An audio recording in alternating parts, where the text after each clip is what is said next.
ibadah dibangun di atas khauf war raja, ya. Ibadah dibangun di atas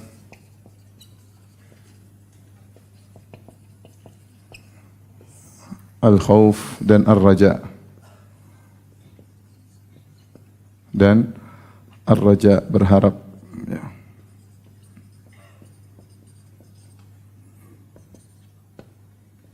Takut kepada Allah, ya.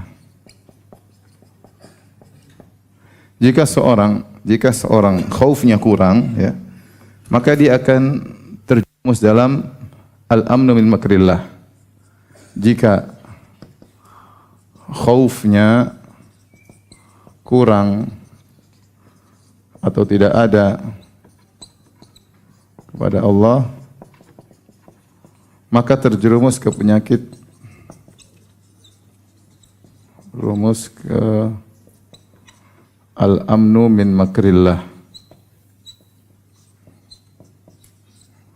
Merasa aman dari makar Allah. Sebaliknya, jika rojaknya kurang kepada Allah, maka terjerumus ke apa? Al-qunut min rahmatillah, yaitu putus asa dari rahmat Allah, dari kasih sayang Allah. Dan dua-duanya adalah dosa besar. Ini dosa besar, ya, dan ini juga dosa besar. Maka seorang mukmin berusaha menumbuhkan dalam hatinya kedua-duanya, al-khauf dan ar-raja, wa yad'unana raghaban wa rahaban, dan mereka berdoa kepada kami, yaitu para anbiya, para orang-orang saleh, raghaban wa rahaban, berharap dan juga dengan rasa takut, ya. Dan dalam banyak ayat Allah menggabungkan keduanya, ya.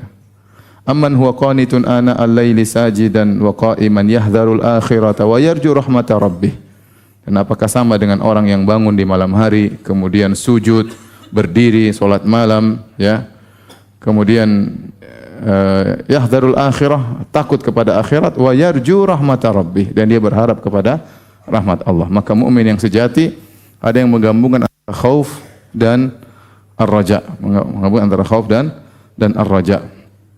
Hanya saja seperti kita pernah bahas, ya, secara umum kalau dalam kondisi biasa maka khauf dan raja harus seimbang.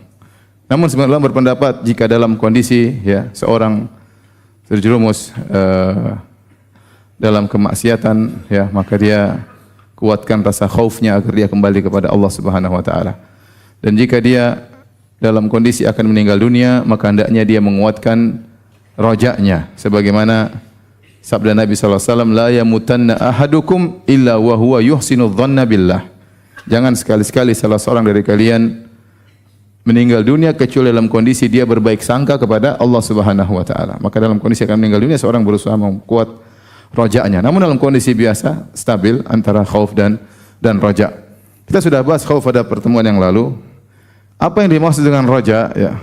Roja syar'i, ya.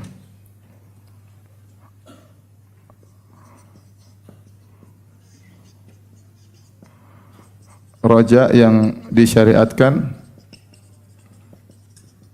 ada syaratnya dua, yaitu roja yang disertai dengan khauf. Harus ada khaufnya. Kalau tidak ada maka akan terjerumus dalam al-amnu min makrillah. Kemudian harus disertai dengan amalan.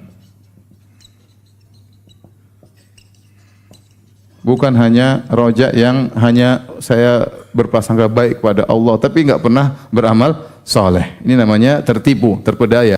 Namanya gurur. Jadi roja yang tidak disertai dengan amal saleh maka itu namanya gurur, terpedaya. Oleh karena dalam banyak ayat Allah menggandengkan roja dengan amalan. Seperti firman Allah Subhanahu wa taala, Faman kana yarju liqa'a rabbih falyamal amalan salihah. Barang saya berharap bertemu dengan Allah, maka hendaknya dia beramal saleh. Dia hendaknya beramal saleh. Sama seperti tadi ayat, amman huwa qanitun ana al-laili sajida wa qa'iman yahdharul akhirata wa yarju rahmata rabbih. Dan apakah sama seperti orang yang salat malam, dia berharap kepada Allah. Dia berharap kepada Allah dalam kondisi dia salat apa? Salat malam. Dia beramal saleh. Seperti firman Allah juga innal ladzina amanu wal ladzina hajaru wa jahadu fi sabilillah ulaika yarjuna rahmatallah. Sungguhnya orang-orang yang beriman kemudian berhijrah dan berjihad di jalan Allah, itulah orang-orang yang sesungguhnya berharap kepada Allah Subhanahu wa taala. Adapun seorang berharap berprasangka baik kepada Allah, tidak ada amalan, maka ini hanya namanya gurur, terpedaya ya, terpedaya ya. Lakukan banyak maksiat tentang Allah Maha Pengampun, Allah Maha Penyayang ya. Sehingga maksiat terus, yang ada masalah ya. Itu namanya terpedaya ya. Jadi harus dengan amalan berdasarkan dalil-dalil yang tadi saya sebutkan.